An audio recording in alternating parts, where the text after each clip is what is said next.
Welcome to the Nick Blevins Family Ministry Podcast. Our goal is to help you maximize your church's potential.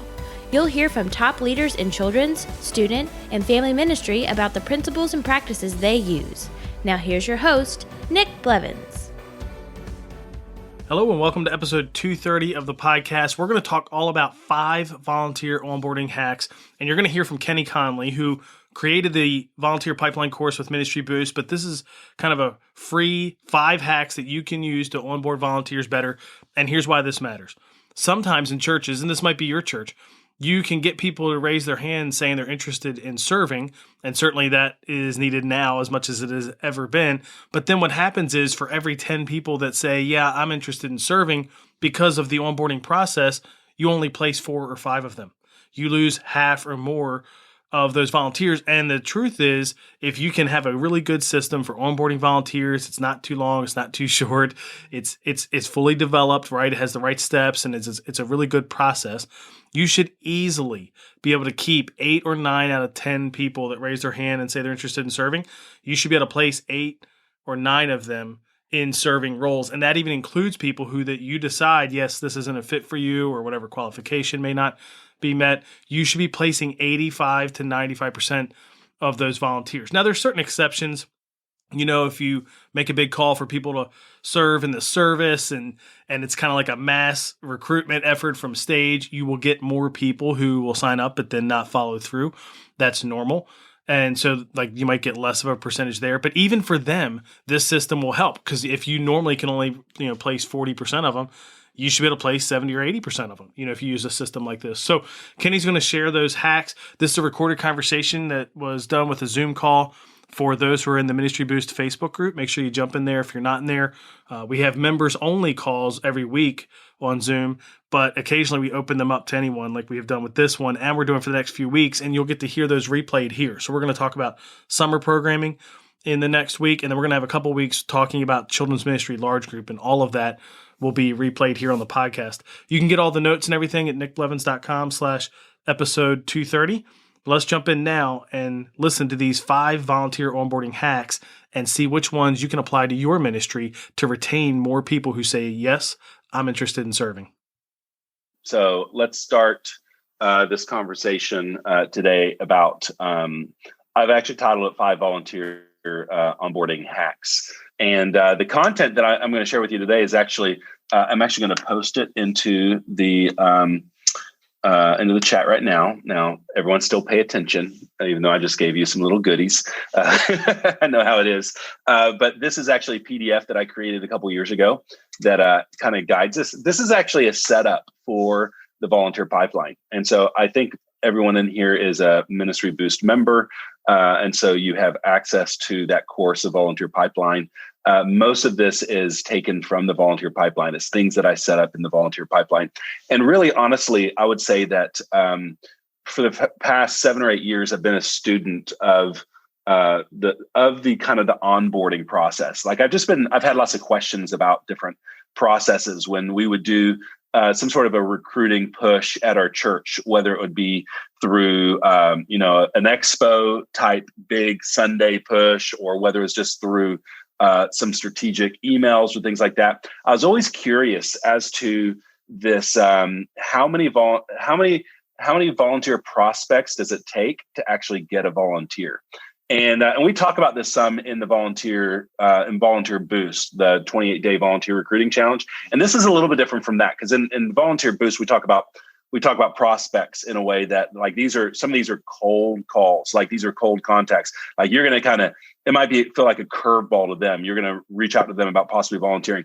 I'm actually talking about prospects in the sense that these are people who raised their hand and said, I want to volunteer, or I'm interested in volunteering.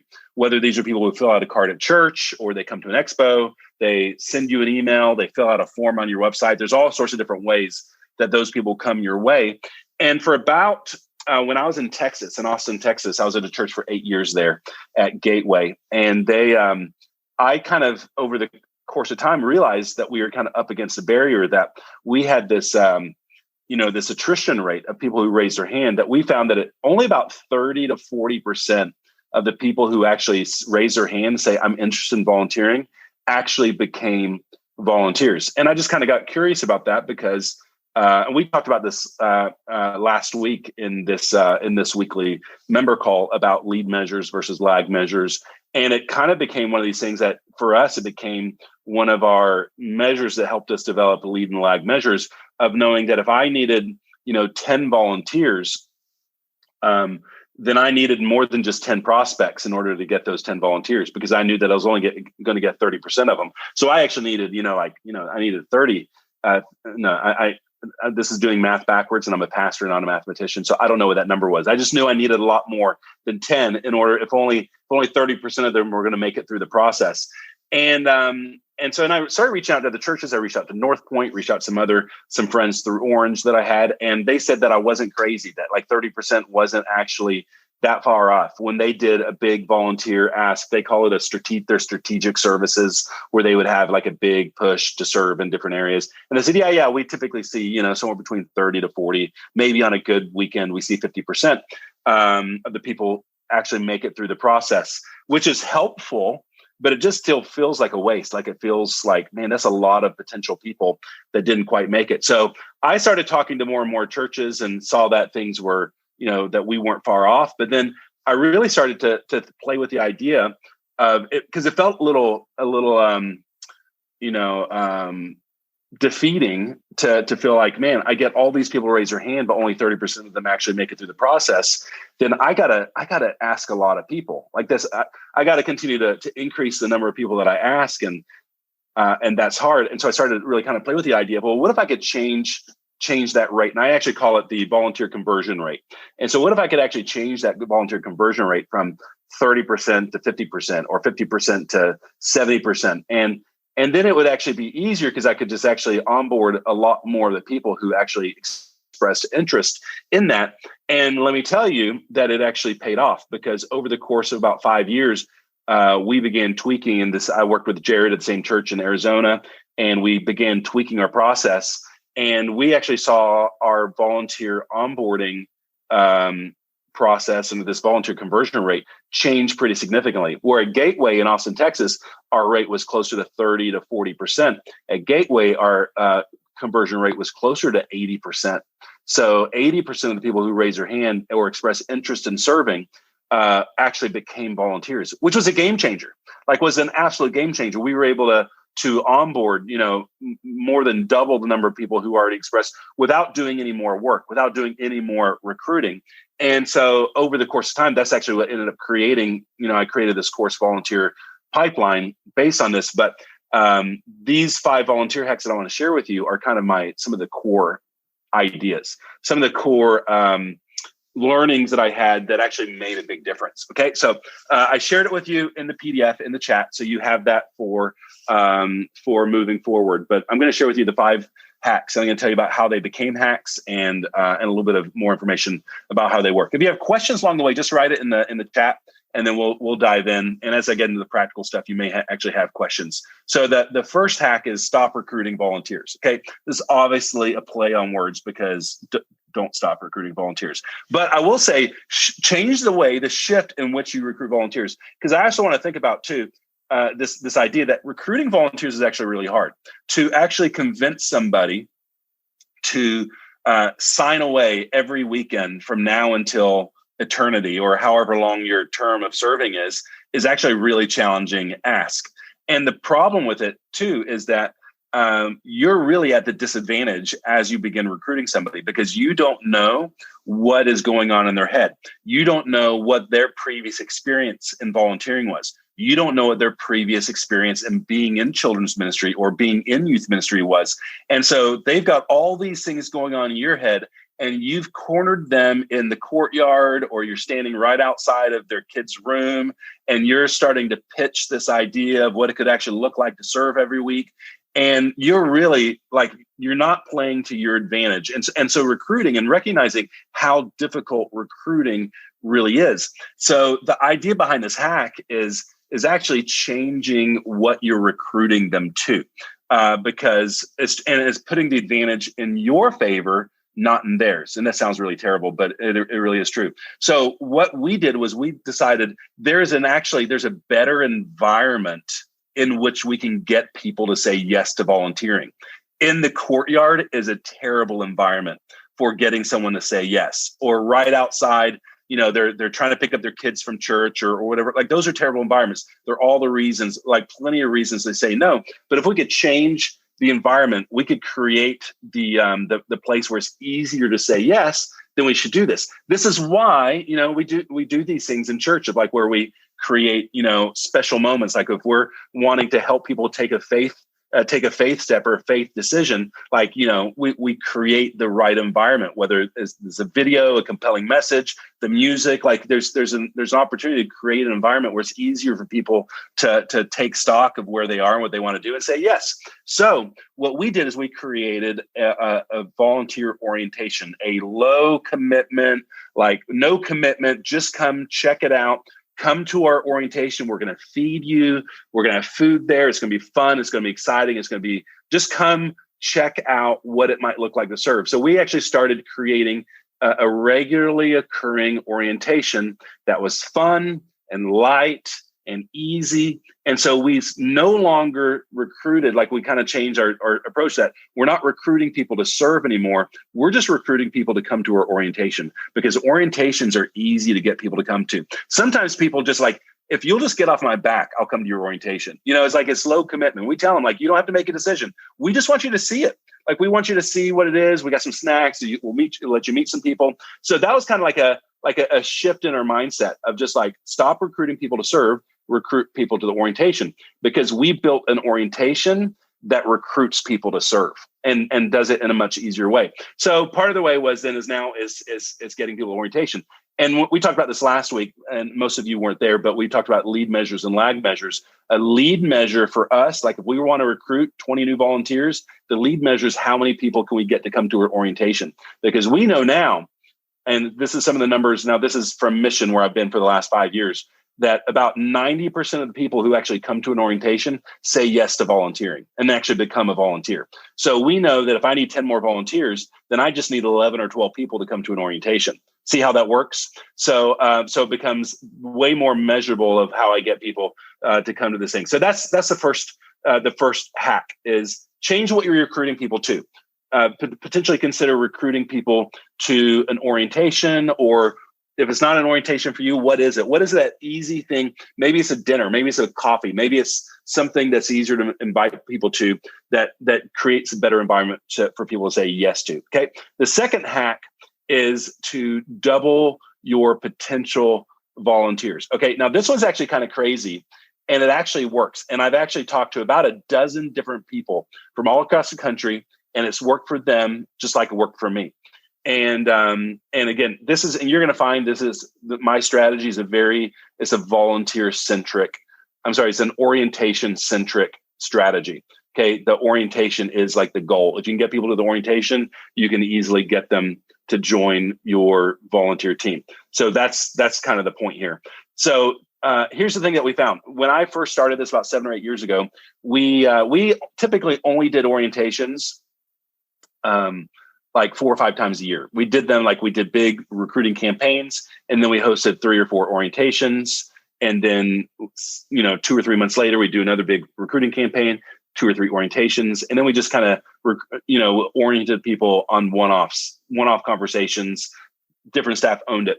But instead, we decided to shift our strategy. Like, okay, we're going to start offering a monthly orientation. So the first Sunday of every month, we're going to host an orientation. And we're going to continue to onboard volunteers this way. The frustrating thing, as you would all suspect right from the very beginning, is that we might have 10 people sign up for an orientation, and at best, the day of the orientation, maybe only about half the people show up for the orientation. Some people, courtesy of email or text, let me know, like say, hey, sorry, I'm not going to be there. But regardless, 10 people at RSVP, only 10 people or only 5 people would show up.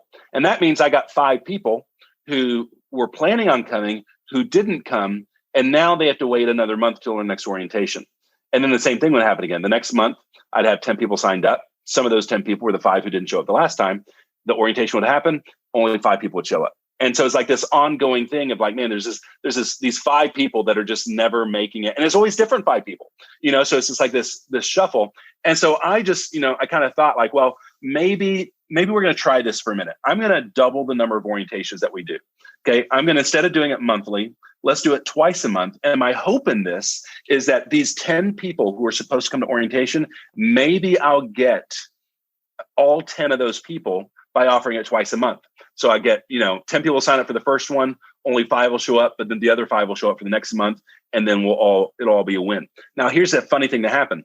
When I moved to doing orientations twice a month, I didn't just get the full number of who signed up for one event. I actually ended up getting more than what was originally signed up for the one event, almost to the point of double. So what ended up happening was I would end up having 10 people sign up for every time I did an orientation.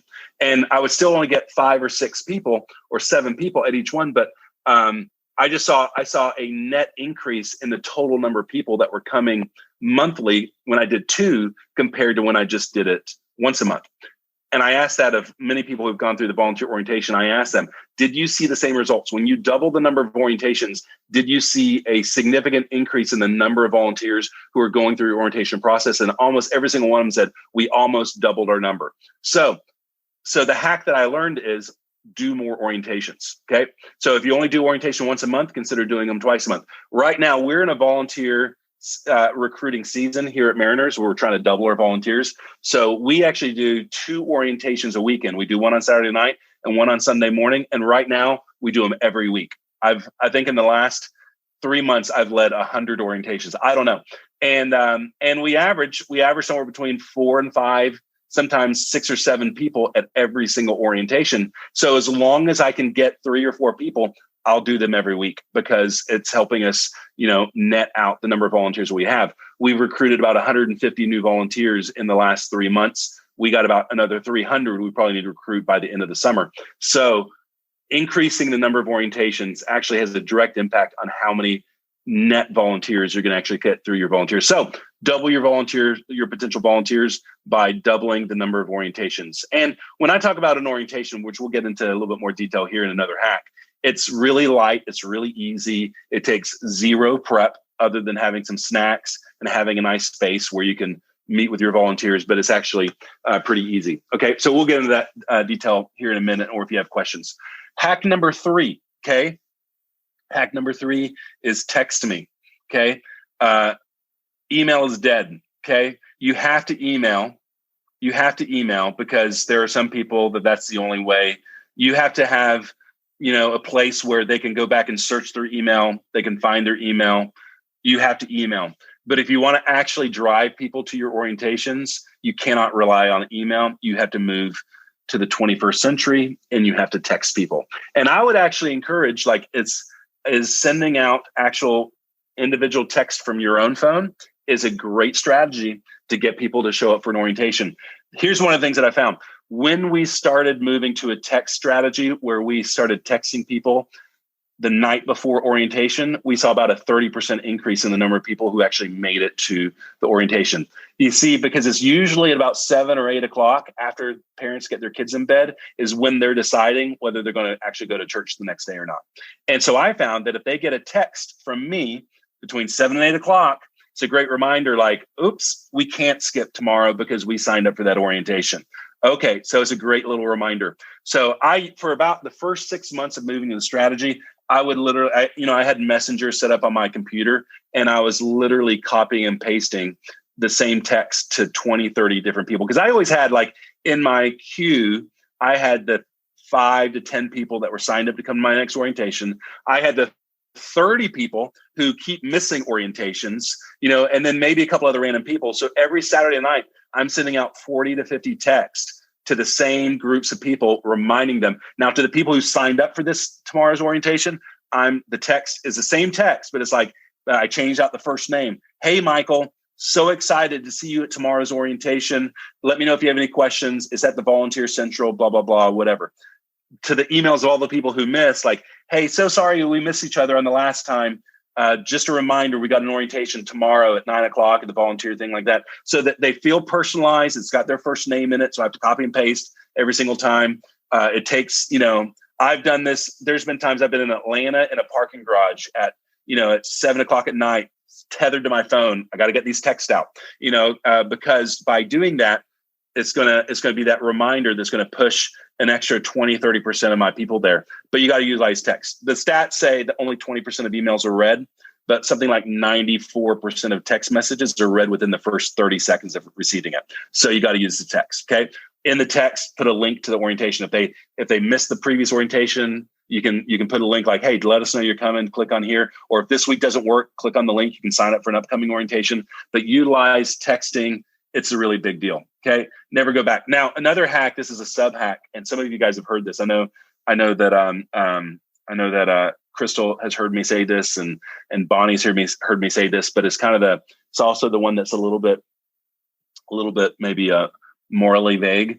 I say that out of more shock value or whatever. But here's the thing: people nowadays are getting more and more automated text. That they know it's a machine, they know it's not real.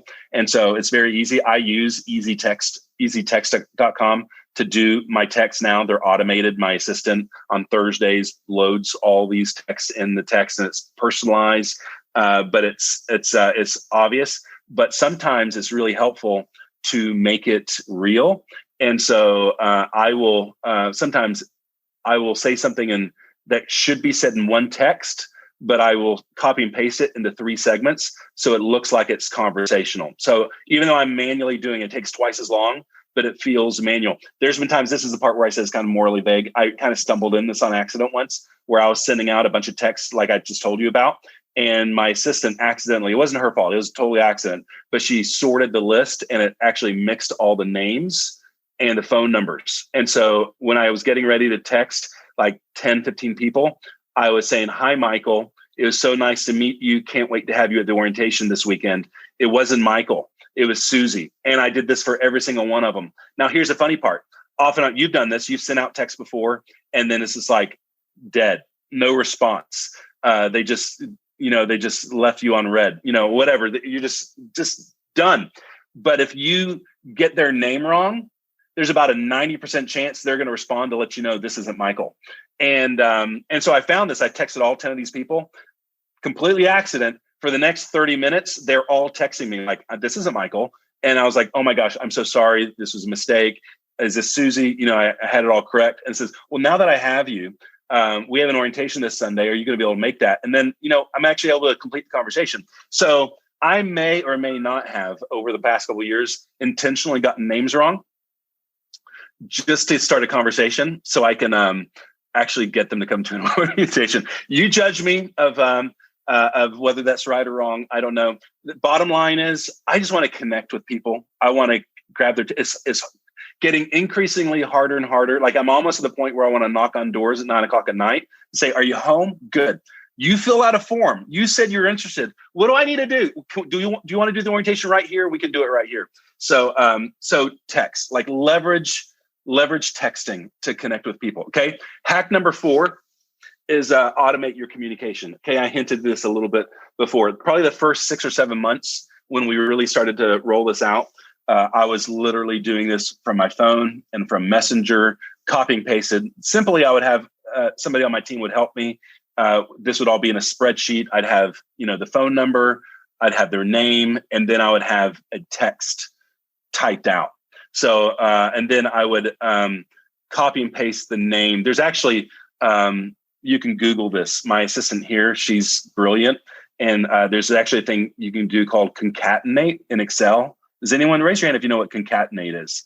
It's an Excel function that you can write where you combine multiple cells together. So like if somebody, like you're doing some data entry, you got first name, one cell, last name in the second cell, and you can create a formula that will create a new cell that puts first name, last name together in the next cell. And it's all a formula. So my assistant, she did a concatenate formula where I had the script, that I was going to text to everybody. And then I had a blank where the first name was with a comma. And then she could concatenate and grab the first name from the first cell, the script from the second cell, and put it all as, you have to Google how to do that or find an Excel guru. It's not hard. Google will tell you how to do it. And so then I would literally just on Messenger, I'd copy the cell phone, paste it into my Messenger, go back to the spreadsheet, copy the text field, paste it in the message, hit send. and then go to the next one, and literally go through 20, 30, takes maybe 30 minutes, maybe 40 minutes. I've texted as many like 500 people, it takes like 4 hours, but they're getting a personalized text. Then I discovered easy texting. Okay. I had been using a web texting service called Dial My Calls for years to do mass texting. What easy texting does is it actually will do mail merge text for you. So I could import all my contacts, first name, last name, phone number. I could write my text script, and then I could text that script to a group, and it would bring in the first name. So it looked like it was a personalized text. You can actually even get really creative with it too. I did this for a summer camp once where I was trying to, I wanted to text all the parents who hadn't registered their child that they sent to camp the previous year. So I created a mail merge text where it said, "Hi, Kathy, I'm texting to find out if you're planning to have Michael come to camp this week or this year." And so when they get this text, it actually doesn't feel like a robot. It actually feels like it's a human being. So we got to the place where we were automating all of this. So by Thursday, we were able to automate, like, typically on Monday, Tuesday, we would send the email inviting people to the upcoming orientation. By Thursday, my assistant or myself or somebody from my team would load all of the text into easy text. And then they would be scheduled to go out on Saturday night or Saturday during the morning for if you had Saturday night services, Saturday night for Sunday services. And we got to a place where we actually had 3 or 4 variations of the text, because some people are going to receive like 5 or 6 texts before they actually show up for your orientation. And if it's the same exact text every single time, then it doesn't look like it's coming from a real human being. So we would actually create on the first week of the month, these are the texts we used. On the second week of the month, these are the texts we used. And we just automated it all. They're all saved. So we're just like, okay, second week of the month, we're going to use these texts and then schedule them and automate it out. So again, using text because it's more friendly, it feels more human, it's more effective to get people, but then also automating it. So I'm not spending my entire week. I'm not sitting in a parking garage in Atlanta, sending out my texts at 7 p.m. to make sure my volunteers get it in time. So use something like easy texting or something like that to automate your texting. And then the last hack, okay? The last hack is host a volunteer, okay? When we used to do, I'm going to get, Crystal's probably going to tell me about hers in a minute. She's doing the fist bumps, raise the roof. For the longest time, our volunteer orientations were boring, like just boring. Okay. Like, and we tried to make it more fun. Like we'd give away prizes, or we play fun music when they came in. But then again, it ended up being like 20 minutes of somebody standing in the front of the room telling all the stuff, like just walking through all the stuff. And it doesn't matter who it is or how you do it. It's kind of boring. And the problem is, like, maybe it works well when you have like 20, 30 people in the room and they're all sitting at tables, and then you can have them like socially engage each other at their tables. Maybe like those are all big maybes, but I do lots of orientations when only 2 people show up. That's a really awkward orientation if you're doing them at tables. It actually like is kind of showing you like, oh yeah, you're a failure. You only got 2. Look, you have 6 tables here and there's only 2 of us here. Like it speaks to the Jared's covering his face. It speaks to my insecurities. And so I became a really big fan of shifting the volunteer orientation to an actual volunteer. So even if only one person shows up, it's a highly personalized experience of seeing the entire ministry. But if I have 10 people show up, then it's a fun tour. Like you're going around, you get to kind of walk backwards as you talk to people, look at this room on the left, look at this room on the right. And it's just like this really fun, exciting, answering questions, telling stories. So we found that we spent about 45 minutes in our volunteer orientation, but only about the first 5 minutes happens in the room. And the last 10 minutes happens in the room of where we do the orientation. The rest of it is a tour. We walk them through every single age environment. We kind of tell them this for a reason. Like, we know that in your mind, you might think you want to serve with 2-year-olds, but you haven't seen preteen yet. You haven't seen high school yet. And we think that when you see it, that might change, like it might change your mind. Like you might want to see something else. We also want you to see how all the ministries connect together, of how we're building a ministry that points from a spiritual growth path from every age group. We want to show you and introduce you to coaches who serve in all our different environments that all kind of interact together. We want to introduce you to staff as we walk around. And even as we go to different environments, we're going to tell you stories about things that happened in this space just last year or just last week or these things. And there's something like really powerful about a tour, about how disarming it is. I mean, think about it. When you have family or friends come visit you from out of state or whatever, they come to your house, what's the first thing that you usually do? You take them on a tour. Like you want to show them your space. It's like it's this hospitable thing that we do to invite people in. So in the same way, take volunteers on a tour, and that's why we call it a voluntour. And what I think it actually does, and like I said this earlier, when you're recruiting somebody cold in a courtyard, you don't know what's going on in their head, and you don't know what they're actually thinking about. Like when you tell them about serving 2-year-olds, the image or that's playing in their head might be terrible. Like it might be terrible. It might be this horrific experience they had. And they're like, no, thanks. I don't want to have anything to do with that. But if you had a chance to show them your volunteers crushing it in your 2-year-old room, they may say, well, I could do that. Like I'm totally in for something like that, but they won't ever know until they see it. And if you wait too long in the process to show it to them, then they may never get there. So that's why we like to lead with the volunteer. At the volunteer is huge vision. So we tell the stories of life change. We point out leaders who recently baptized their kids. We talk about like the life change that happened of kids who made decisions for faith. We walk into a youth environment where they're in the middle of worship and they're like, oh my gosh, this is so amazing. Or we walk into one of our preteen environments where the person on stage who's leading the Bible story just makes it come to life. Or to see the amazing volunteers that can like tame a group of 40 preschoolers for 10 minutes and telling the Bible story. Like those are things that you just have to see. And people, when they see it, they get an opportunity to get excited about being a part of something like that. They can envision themselves in that environment doing that. They can actually, maybe they see somebody like, I'd like to do that with that person. Like that person looks fun. And it just all of a sudden, it makes it so much easier to say yes to volunteering. It's a volunteer. So it's like really effective, really helpful. It's compelling. It's interesting. And then we end our tour we pass out these volunteer commitment cards where they let us know what was their favorite, area where they think they might want to serve. And then I sell them. I take the time because I feel like this is something I do really well. Then I sell them to do it every week, and we tell them that you're going to probably do this for 3 or 4 years because you're going to fall in love with a group of kids that you lead. And it makes a big win for my team because all of a sudden they get now a volunteer who wants to serve in preteen that's already been convinced that they should do this every week for the next 3 or 4 years with a group of kids growing up and all that. Big win for everybody. So those are my 5 hacks. Let me kind of review them again real quick. Talk about stop recruiting volunteers. Stop recruiting them to volunteer, recruit them to come to something that's way easier for them to say yes to. Double your potential volunteers by increasing the number of orientations that you do.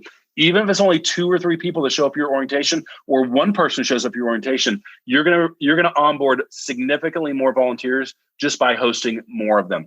Hack number 3 was text me. Utilize text. It's an essential part of your communication process. It's great to get them early in the morning, late at night, not too late. 9 o'clock is usually I don't text people past 9 o'clock. I don't text people typically before 8 o'clock, but they're more likely to see that than an email.